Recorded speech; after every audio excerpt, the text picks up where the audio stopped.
This is the solution video for question 11 from paper 1 of the 2019 TMUA or CTMUA exam. In this question, we're asked to consider the following pair of equations.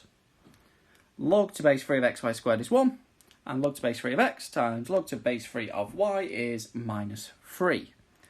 And considering these, we're asked to find the sum of the real values of x that satisfy this pair of equations. And for this sum of solutions, we're given 8 possible options, which are a mix of integers and mixed numbers here. So, how are we going to make progress with this? Well, given we're dealing with log to base 3 of x, log to base 3 of y, it'd be useful if we could write this first equation using these log to base 3 of x, log to base 3 of y, rather than amalgamating x and y in one logarithm. So we can do that by the non-multiplication rule for logarithms, to be log of x to the base 3, plus will be log of y squared to the base 3, but we can just drag the 2 out to get 2 log of y to the base 3 equal to 1. And let's write down our other equation as well, just for comparison. So now, despite the unfamiliarity of dealing with equations with logs here, we see that this is just a normal pair of simultaneous equations where we sub one into the other and construct a quadratic, right? We just do it with log of x to the base 3 and log of y to the base 3 instead of the standard x and y we do it with.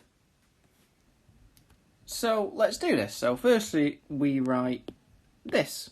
So why is that? Well, we have log of y to the base 3 is equal to minus 3 over log of x to the base 3 just by dividing through this equation by this term here.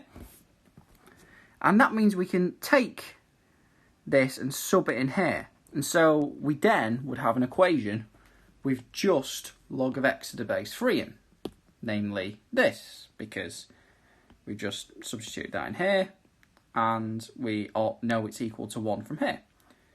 And this is looking more promising. So if we can solve this for log x, then we're pretty much done with the question.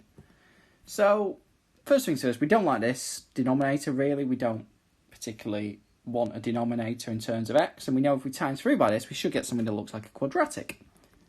And indeed we do. We obtain a quadratic in log x. So log x squared minus 6 from 2 times minus 3, and then equal to 1 times log of x, which is log of x. So let's take this away from both sides, the right hand side, so take log x from both sides to get it looking like a standard quadratic. And now we note that we can factorise this. We see if we do minus 3 times 2, we get minus 6, and minus 3 plus 2 is minus 1. And so with those numbers, we can factorise like this. So log x minus 3 times log x plus 2 is equal to 0. And from here, we should be able to make some serious progress.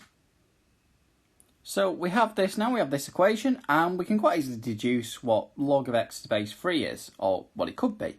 We have it equal to 3 if this is equal to 0, and similarly we have it equal to minus 2 if this is equal to 0. So now we just need to deduce what real values of x these correspond to.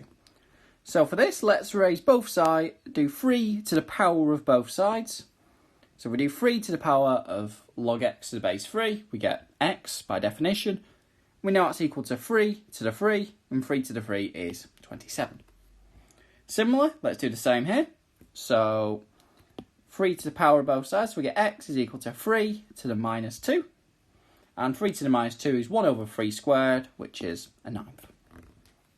And now we just need to remember what to do to find our answer. We're asked to find the sum of the real values of x that satisfy the equations. So 27 plus a ninth, which is clearly going to be h here. So our answer is h.